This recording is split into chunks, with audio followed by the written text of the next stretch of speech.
Olha, os 9 executivos, executivos de empreiteira, né?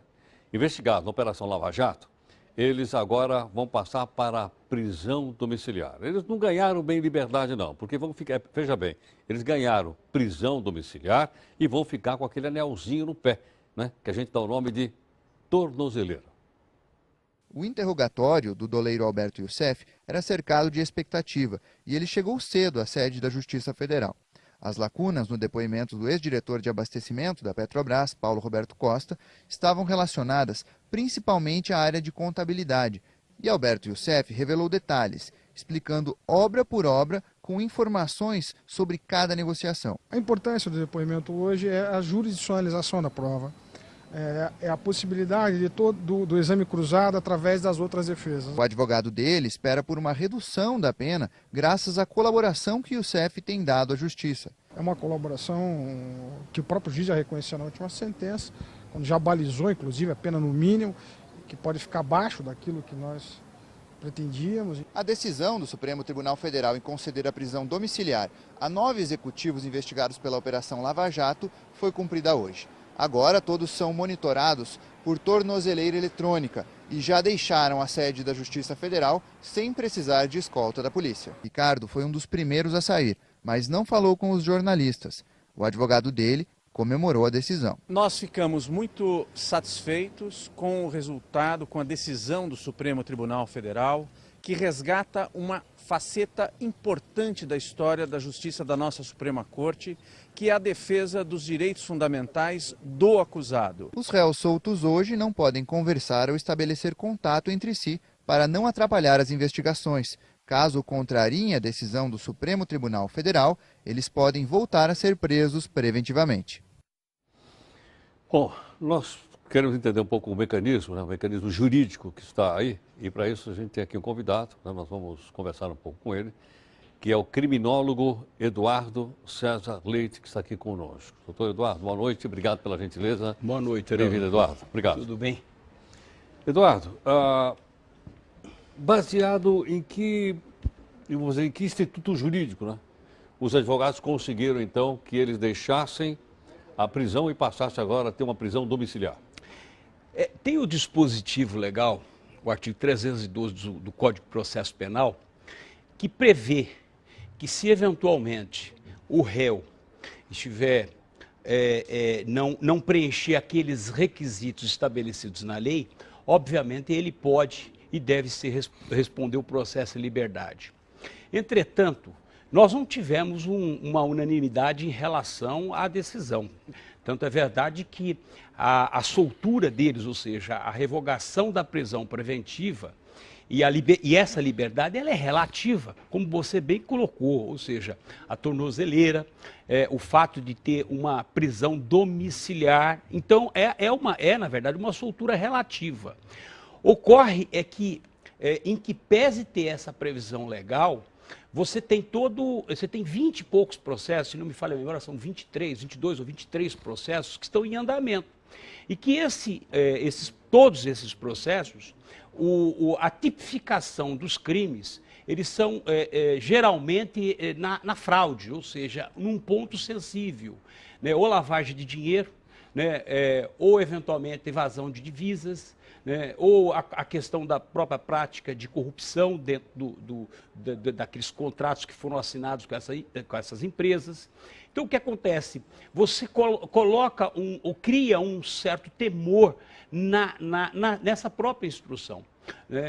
O Celso de Mello, o ministro Celso de Mello, que, por sinal, é o ministro mais velho da Corte, ele pontuou bem essa questão, assim como a própria ministra. Então, se nós tivéssemos uma unanimidade em relação à decisão, eu acho que... Foi 3-2, é isso? Foi 3-2, 3-2. Ou seja, e o voto Minerva foi um voto do Toffoli, que foi do ministro Toffoli. E o ministro Toffoli, inclusive, já tem até protocolizado até o impeachment em relação a ele, por várias razões, né? Ou seja, pela ligação com o próprio partido do governo, enfim, dele ter se envolvido na questão do processo do mensalão.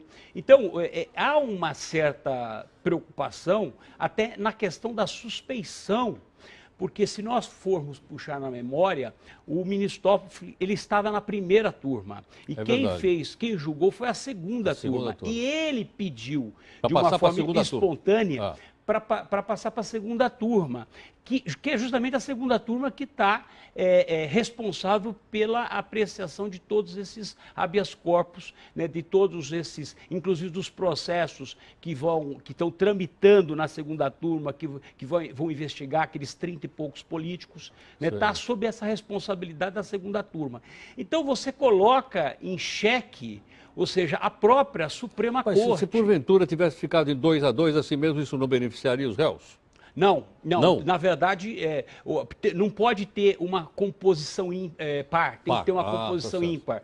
E num empate como esse, porque as turmas, as câmaras são formadas por 5 ministros. Né? Então, o que acontece? E necessariamente deverá ser ímpar. E hoje nós temos uma corte par.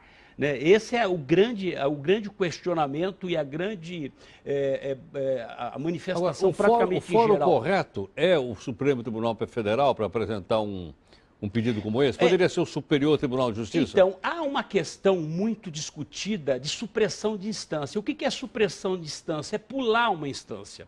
Então, necessariamente, você tem que passar pelo Tribunal Regional Federal, né, porque a decisão do Moura, ou do juiz Sérgio Moro, é de primeira instância.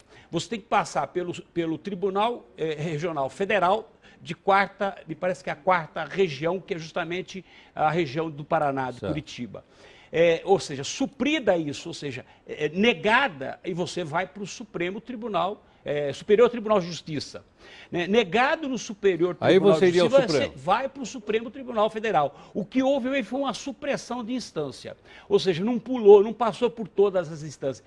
Por aí você começa a colocar em dúvida a questão da decisão.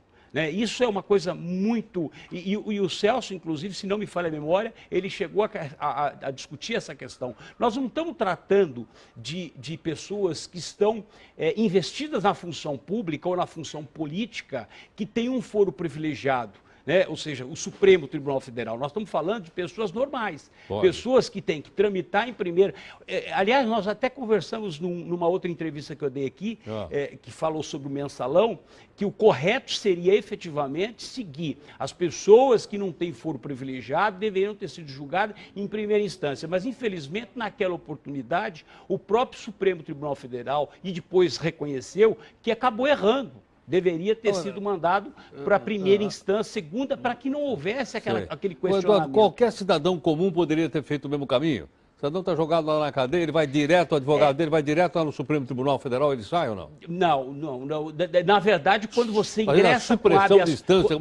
ingressa com habeas corpus no pedido de liminar, ou seja, liberdade liminar, que é negada, geralmente o ministro alega, né, ou seja, a supressão de instância e manda arquivar o habeas corpus.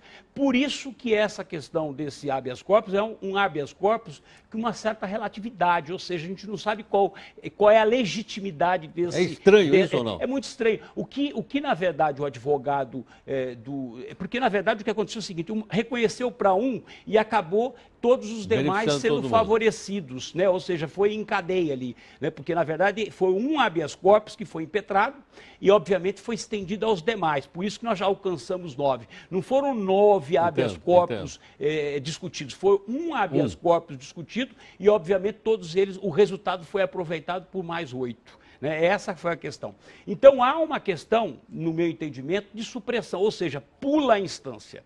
Se eu entrar num cliente meu, como já ingressei no Supremo Tribunal Federal, discutindo a questão da constitucionalidade, porque lá o Supremo é para discutir a questão da constitucionalidade.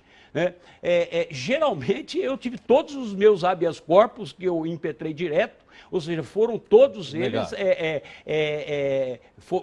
o próprio ministro relator já alegou a supressão de instância e mandou arquivar o habeas corpus. Então é muito estranho. E a questão do Toffoli, obviamente, isso realmente...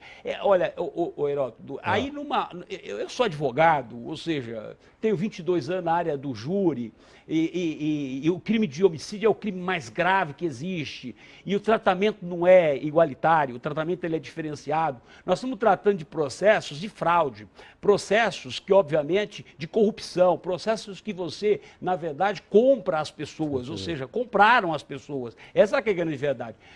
O que se eu for falar sobre como cidadão, por exemplo, eu acho que o Supremo Tribunal Federal hoje fez um desserviço à nação. E fez um desserviço à nação e mais ainda. Até isso está rodando nas redes sociais que o Moro, na verdade, caiu, ou seja, derrubaram o Moro. Na verdade, não foi o Moro que perdeu, quem perdeu foi a nação brasileira. Porque hoje, se você pegar hoje nas redes sociais, essa decisão do Supremo, ela está sendo extremamente Por isso é que a gente pediu para você ver aqui. Para você ter uma ideia, já estão escrevendo Supremo Tribunal Federal em letra minúscula. Por quê? Porque, na verdade, parece uma corte distrital e que não pode ser tratada dessa forma. O Supremo Tribunal Federal, alguns anos atrás, ele era composto por pessoas extremamente idôneas, com uma inteligência inigualável, né? Você sabe que o Facchini hoje, você sabe que hoje o Facchini está sendo questionado muito, não sabe se vai passar na sabatina do Senado, que é o 11º ministro, que obviamente aí sim você completaria a composição do Supremo. Então eu acho que hoje a decisão mostra para a nação inteira que foi um desserviço, né? Sem dúvida nenhuma. Vamos continuar a conversa no instantinho aqui no nosso portal, só um instantinho.